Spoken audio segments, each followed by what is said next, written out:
हिन जदीद दौर में तइलीम जूं सहूलियतुनि जे अणाट सबबि शागिर्दनि जी तइलीम मुतासिर थियण रोज़ जो मामूल बणियल आहे।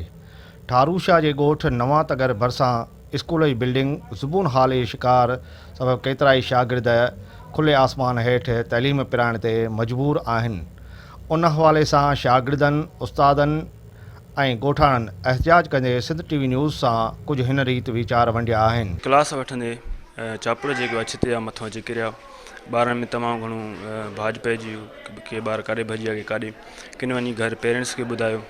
पेरेंट्स वरी राब्तो कयो असां सां, उन्हनि चयो त जेको अहिड़ी हालत आहे तव्हां मथे ॿुधायो आहे या न ॿुधायो आहे ऐं असां ॿार पंहिंजा कीअं छॾियूं। ऐं हिते काफ़ी जेके आहिनि शागिर्दनि जी अटेंडेंस आहे काफ़ी वरी ॿियनि स्कूलनि में हलिया विया आहिनि इन ई बिल्डिंग जे करे, त जीअं बिल्डिंग जेकी आहे तमामु घणी किरनि पिया चापड़, ऐं ॾिसी करे ख़ौफ़ वटां हिते वरी मोट न पिया खाइनि। असांखे नई बिल्डिंग ॾिनी वञे जीअं असां सुठे नमूने सां तइलीम पढ़ाए सघूं। उस्ताद पीरियड पे वठे त असांजे मथां चापड़ किरिया, उस्ताद खे बि धकु लॻाइनि ऐं असांखे शागिर्दनि खे बि धकु लॻाइनि।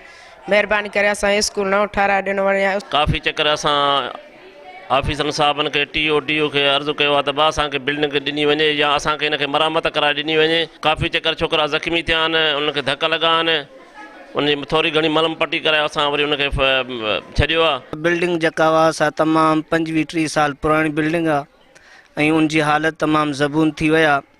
एतिरे क़दुरु जो असां क्लास जेके से ॿाहिरि था हलायूं। बाला ऑफिसरनि खे इहो अर्ज़ु कंदासीं त जल्द अज़ जल्द असांजी बिल्डिंग जो कुझु कनि। बिल्डिंग जेका आहे ज़बून हाली जो शिकार आहे, इन जा चापड़ जेके आहिनि छित जा किरनि था, जंहिंजे करे मासूम बचड़ा तइलीम ॿाहिरि सर्दी जी मौसम में विल ते पिरायूं, हाणे गर्मी जी मौसम में उस ते वेठा आहिनि। हिननि पीपी जे चेयरमैन बिलावल भुट्टो ज़रदारी ऐं वज़ीर सिंध ऐं आला अमलदारनि खां घुर कई आहे त असांजे मिडिल स्कूल जी बिल्डिंग ठाराए ॻोठाणनि शागिर्दनि मां बेचैनी ख़तमु कई वञे ऐं असांजी जीअं ज़िंदगी बची पवे। कैमरामैन वसीम उल हसन चनड़ सां गॾु सनाउल्ला चनड़, सिंध टीवी न्यूज़, ठारूशा।